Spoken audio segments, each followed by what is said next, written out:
রিজিকের কষ্ট আমি দূর করবো, তোর রিজিকের মধ্যে আমি বরকত দিয়ে দিব, অল্প কামাই করবি, রোগ ব্যারাম কম হবে, ডাক্তারকে লাখ লাখ টাকা দেওয়া লাগবে না, আমি আল্লাহ তোকে অল্পতে বরকত দিয়ে দিব। এটা প্রথম পুরস্কার। 2 নম্বর পুরস্কার 5 ওয়াক্ত নামাজি ওয়ালাদের জন্য।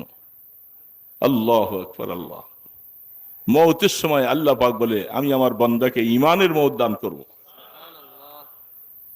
কিরে বাবা, সবচেয়ে বড় চাওয়া তো যার সাথে তার দেখা হয়, একজন আলেমের সাথে, আল্লাহ ওয়ালার সাথে, বুজুর্গের সাথে দেখা হলে হুজুর একটু দোয়া করেন আল্লাহ নি ঈমানের সাথে মওত দেয়, বলে কি বলে না? এইটাই সবচেয়ে বড় কামনা। যারা ভালো মানুষ দুনিয়ার অট্টালিকা চায় না, শুধু এটাই চায় আল্লাহ আমার মৃত্যুটা যেন ঈমানের মওত হয়, আমি যেন ঈমানের মওত হয়, আমি আল্লাহকে নিয়ে যেন মরতে পারি।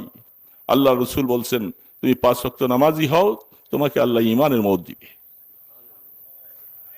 3 নম্বর তোমার পুরস্কার, তুমি যখন কবরে যাইবা তোমার লাশটা শোয়াবে মাটিতে, পেট কাদায়। এই যে বন্যার সময় কবরও তো নাই, কলা গাছের মধ্যে ভাসাইয়া দিছে না, বাবাকে ভাসাইয়া দিছে আর চোখের পানি ছাড়তেছে।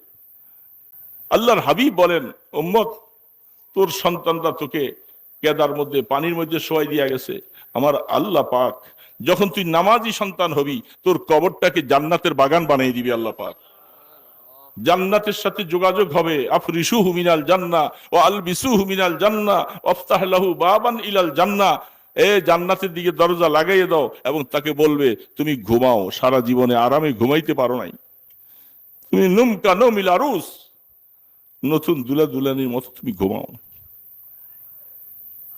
4 নম্বর পুরস্কার, কিয়ামতের ময়দানে যে আমল নামাটার কথা বলছিলাম, এই আমল নামা 5 ওয়াক্ত নামাজি, তুমি নিশ্চিত থাকো তোমার আমল নামা আল্লাহ পাক বলে আমি ডান হাতে দিব। 5ম নম্বর পুরস্কার হলো কিয়ামতের ময়দানে তোমাকে ডাকবে হিসাবের জন্য, আর কোনো ডাকাডাকি নেই, কড়াকড়ি নেই। এই আমার বান্দা তার আমল নামা ডান হাতে চলে আসছে, ফেরেশতারা গেট খুলে দাও, আমার বান্দাকে জান্নাতে নিয়ে যাও। এত বড় একটা পুরস্কার আল্লাহর তরফ থেকে আল্লাহ রসুল ঘোষণা দিছে। কেমনে পারো রে বাবা নামাজ না পড়ে শুয়ে, কেমনে পারলা?